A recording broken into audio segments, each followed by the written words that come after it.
Padayon kita sa pagpangandam sa nga nagsingabot nga kapaskuhan. Kung maghisgot kita og pagpangandam alang sa Pasko, sa pagkatao sa tuang Ginoong Hesukristo, siguro dili pa siguro ang tanan, apan kasagaran andam na ang atuang mga panimalay sa mga nagkidlab-kidlab nga mga suga, timaan nga Pasko na. Apan mga kaigsunan ko diyan ni Kristo, mamalandong kita o ato ang ayuhon ang atong kaugalingon.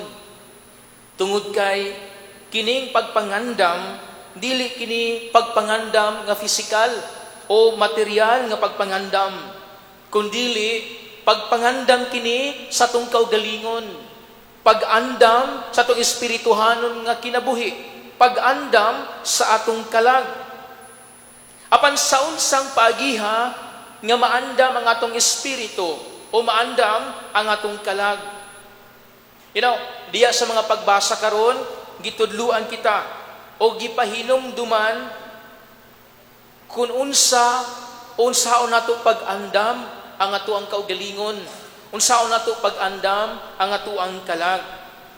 Diya sa unang pagbasa, si Propeta Isaías nagpadayag diya sa pag-ingon, pag-andam og dalan alang sa Ginoo didto sa kamingawan. Himua ninyo ang usa ka tul-id og lapad nga dalan didto sa disyerto alang sa atong Dios. Abunuhi ang tanang walog, pataga ang tanang bukid. Ang kabungturan mahimong patag ug ang dapit nga gansal-gansalon mahimong hapsay. Mga igsuon, wala kini nagpunting sa fisikal o sa gawas nun nato nga makita, kundili nagpunting kini sa matag usa ka nato, nagpunting kini sa atong tagsa-tagsa ka kinabuhi nga puno sa mga lubak-lubak, puno sa gansal-gansalon, o adunay mga walog nga kinahanglan natong patagon, kinahanglan natong ayuhon. Gani gisubli pagayod kini diha sa ebanghelyo, diha sa pag-ingon, andaman ninyo ang dalan alang sa Ginoo, hawani ninyo ang iyang agian, hinulsuli og biyai ang inyong mga sala og pabunyag kamo og pasayloon kamo sa Dios. Now dinhi atong nasuta nga ang pagpangandam nga angay natong batunan, dili ang material nga pagpangandam, kundili espirituhanon gayud nga pagpangandam. Og mao kini ang panawagan ni Juan nga magbubunyag nga gipadala pag-una sa Ginoo aron sa pag-andam, aron sa pagwali, biyai og hinulsuli ang inyuhang mga sala. Now, ang dalan nga agian sa Dios mao ang dalan padulong sa atuang kinabuhi, nga ang sentro niini mao ang atuang tagsa-tagsa kakasing-kasing aron matulid ang mga lubak-lubak tang kinabuhi, aron mapatag ang mga walog diya sa tagsa-tagsa kakinabuhi gumikan sa atong mga dili maayo nga mga binuhatan. Basula nato ang atong mga kasalanan, hinulsulan nato ang atong mga sala, biyaan nato, kasilagan nato ang sala. Andamon ta ang luna sa Ginoo diha sa atong kinabuhi nga mao ang atong kasing-kasing.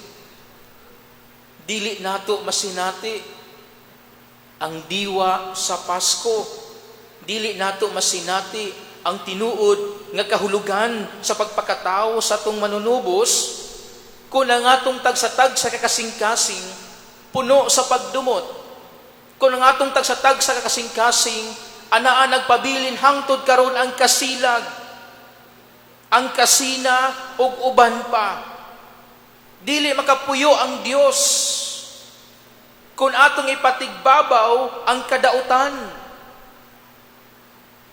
Nagpakatawo ang Ginoo tungod kay matud pa diya sa ikaduhang pagbasa ni San Pedro.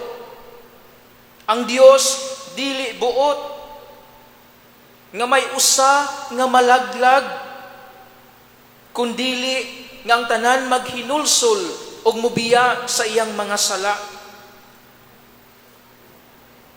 Busa mga kaigsunan ko dani Kristo, mao kini ang awhag sa Dios kanato.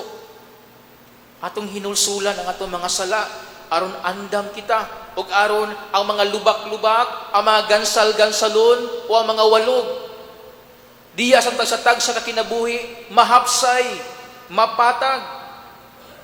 Kinahanglan nga kita magkinabuhi nga balaanon ug atong ihalad atong tagsatag sa kakaugalingon ngadto sa Dios samtang maghulat kita sa iyahang pag-abot. Mga igsuon, hinaot unta nga dili nato kalimtan ang paghawan sa agian sa Ginoo. Hinaot unta nga dili nato taligaman ang pag-andam sa dapit o luna sa Dios nga mao ang atong tagsatag sa kakasing-kasing. Hinaot unta nga ang Ginoo matawo diha sa atong tagsatag sa kakasing-kasing ug magpuyo siya diha sa atong tagsatag sa kakinabuhi aron siya mapadayag diha sa katilingban. Aron ang Dios musanag, musidlak diha sa katawhan ug ang tanan makabig ngadto sa tinuod nga gingharian sa Ginoo. Hinaot unta nga sa tuang pagpangandam o hinaot unta nining panahon sa Adbyento, hinay-hinayon nato pagwagtang ang unsa man nga nakaron nagpabilin pagihapon diya sa imong kasing-kasing.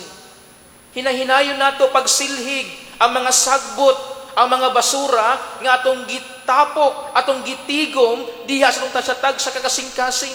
Aron sa ingon, ang Dios nga magpakatawo adunay dakong luna, adunay say kapuy-an sa atong kinabuhi. Ug dili nato sa pakatawhon diha sa kilid-kilid, dili nato sa pakatawhon diha sa pasungan. Tagaan tag dakong luna ang Dios sa atong kinabuhi. Hawanan ta ang atong mga kasing-kasing. Kuhaon ta ang kasilag, kuhaon ta ang kasina, kuhaon ta ang pagdumot, kuhaon ta ang mga butang nga nahimong babag sa pagpakatao sa Dios diha sa atong tagsatag sa kakaugalingon. Ang Dios nagpaabot kanato diha sa sakramento sa kumpisal aron siya mao ang maglimpyo niini. Ang Dios nagpaabot kanato diha sa sakramento sa kumpisal aron ang iyahang dugo mulimpyo ug mubag-o kanato. Aron sa ingon, andam kita kanunay nga mudawat ug mupakataw kaniya pag-usab diha sa atong tagsatag sa kakasing-kasing. Hinaot pa unta. Palihog manindog.